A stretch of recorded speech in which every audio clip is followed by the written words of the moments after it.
Hello, everyone. I'm glad that you've joined me today as we begin this week's Bible study. We will be in the Old Testament book of Nehemiah this week, and we're going to look at Nehemiah's request to the king of Persia to return home to Jerusalem in order to rebuild the city. The lesson this week is called Nehemiah Asked to Return Home, and the focus of today's lesson is going to be that God hears our prayers.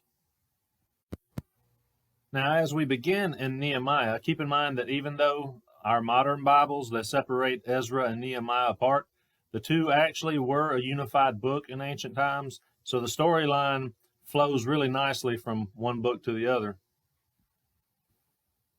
Last time we were together, we were looking in Ezra, and we looked at the rebuilding of the temple and how it was completed in the 6th year of the reign of King Darius under the leadership of Zerubbabel.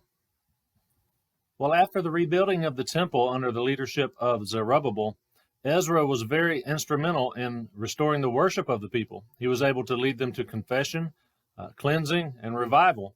Whereas Zerubbabel rebuilt the temple, Ezra restored the worship. So today we'll pick up the story in Nehemiah, chapter 1, verses 1 through 6. The words of Nehemiah, the son of Hakaliah.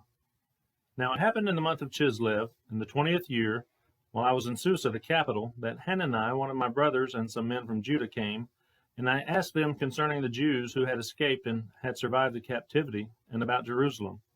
They said to me, the remnant there in the province who survived the captivity are in great distress and reproach, and the wall of Jerusalem is broken down, and its gates are burned with fire. When I heard these words, I sat down and wept and mourned for days, and I was fasting and praying before the God of heaven.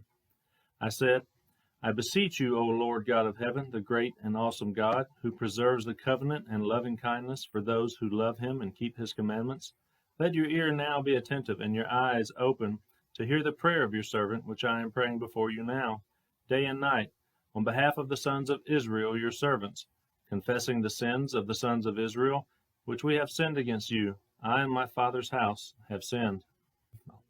So Nehemiah had some visitors come from Judah, his brother Hanani and some other men.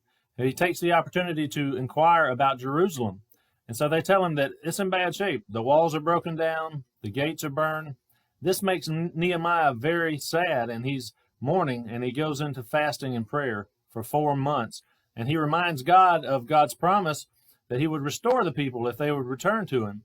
And so Ezra has restored the worship and has brought revival among the people there, and Nehemiah trusted that God would provide this opportunity for him to approach the king to be able to go back and to help rebuild the city. Chapter 1, verse 11 reads, O Lord, I beseech you, may your ear be attentive to the prayer of your servant and the prayer of your servants who delight to revere your name, and make your servant successful today, and grant him compassion before this man.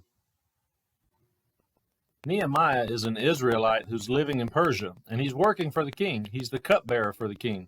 He has a lot of time with the king, but making any uninvited request before the king is dangerous business. He could even be killed for it. And so he's pleading with God. He's asking God for favor before this man. He's asking for God to hear his prayers, and he's wanting to go before the king and ask him if he can go back and rebuild the city. Well, we'll see how his request is received next time. I'll see you soon. God bless you.